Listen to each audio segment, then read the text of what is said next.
So guys, I made a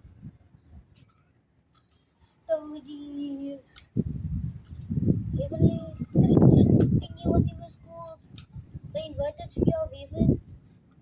I made it out of a Beyblade launcher. Don't make fun.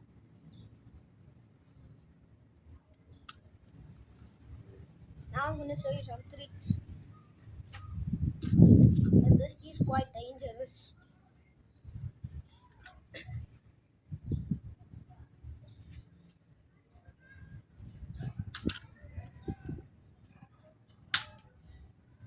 Ow!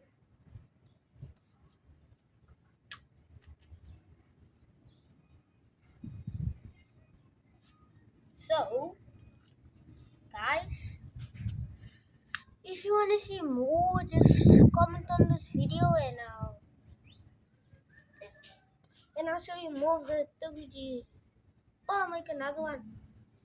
Toji's other sword, what it was called. The soul splitting katana. Is that what it is? I don't know what it is actually, but I'll show more. See you.